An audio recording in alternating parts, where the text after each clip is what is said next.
Hello everyone, আমি নাহিন, এটা আমার ডেলি ভ্লগ। আজকে গিয়েছিলাম জাগর ইফতার পার্টিতে। ওখানে কি হলো এবং আমরা কি করলাম সেটার উপরেই আজকের এই ভ্লগটা।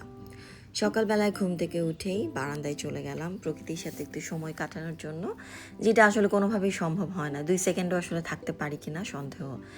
মানে নানা রকম সংসারের কাজে এত পেছিয়ে থাকি যে কোনো কিছুই নিজের জন্য এনজয় করা যায় না। সারাক্ষণই কাজ বাসায় থাকলে। যাই হোক, গাছগুলো একটু দেখে নিলাম, কারণ আমি যেহেতু আসলে কন্টিনিউ মেলা করছি একটার পর একটা, আমার আসলে খুব অসুবিধা হচ্ছে বাসা মেনটেন করতে। 2-4 দিন মেলা করে 1-2 দিনের গ্যাপ পাচ্ছি, সেই গ্যাপে আসলে প্রচণ্ড কাজ করতে হচ্ছে। মেলার সব কিছু গোছানো, কারণ এক এক জায়গায় কাস্টমার এক এক রকম থাকে, এক এক এরিয়াতে সেই অনুযায়ী আসলে কাপড় গোছাতে হয়, প্লাস ঘরেরও সব কিছু এর মধ্যেই ঠিক করতে হয়। এর মধ্যে আবার রোজা ইফতার, এটার একটা ভীষণ রকমের ঝামেলা থাকে। ইফতারটা কি খাওয়া হবে, কারণ আমার ছেলে আমার বাচ্চা রোজা রাখে, আমার হাজব্যান্ড রোজা রাখে, আমি রোজা রাখি। সো সব মিলিয়ে একটা আসলে খুব ব্যস্ততার সময় যাচ্ছে এবং ম্যানেজ করা সব কিছু অনেক ডিফিকাল্ট হয়ে যাচ্ছে। তো জাগর ইফতার পার্টিটা হবে হচ্ছে মিরপুরের ওই দিকটাতে, ঠিক আমি এরিয়ার নামটা বলতে পারছি না, র্যাডিসনের উল্টা দিকে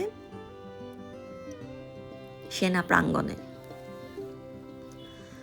এই জন্য বাসা থেকে 3টার সময় রওনা দিয়েছি, যাতে টাইমলি যেয়ে পৌঁছাতে পারি।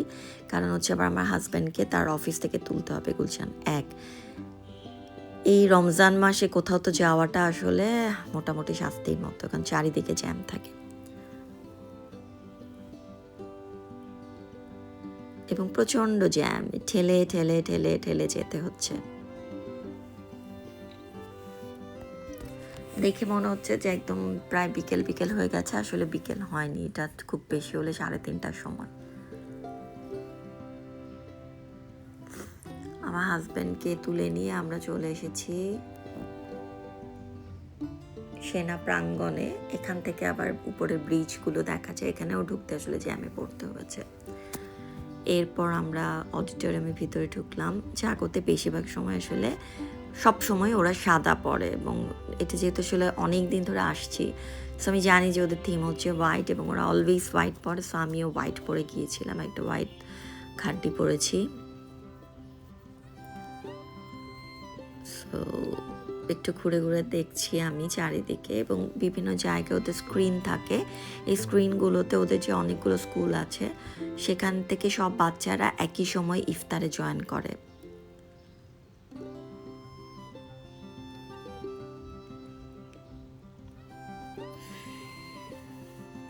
সবাই মিলে আসলে ইফতারটা করা হয় সেই সময় বসে বসে।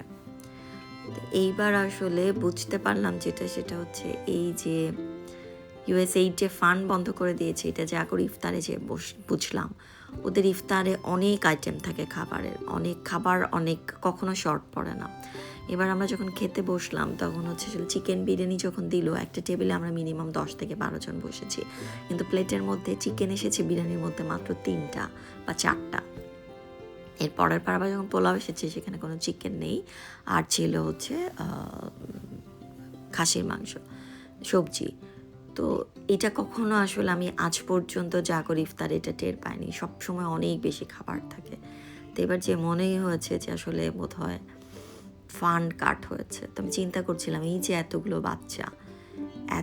বাচ্চাকে ওরা পড়াচ্ছে, তো সেটার আসলে কি হবে।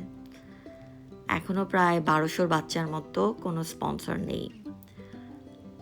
যাই হোক, ইফতার শেষে আমরা আসলে রওনা দিলাম। খুবই ছোটোখাটো করে ইফতারটা হলো, এবং খুবই এছাড়া সবসময় আসলে স্টেজের মতো একটা থাকে, ওখানে নানা ধরনের এক্সপিরিয়েন্স শেয়ার করা হয়, বাচ্চারা তাদের এক্সপিরিয়েন্স শেয়ার করে।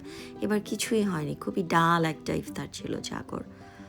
তো সেটাই শেষ করে বাসায় চলে আসলাম। আমরাও খুব ডাল মুডেই বাসায় ফিরলাম, কিন্তু চারিদিকেই যে ঈদ ভাইব, এটা দেখতে ভালো লাগছিল।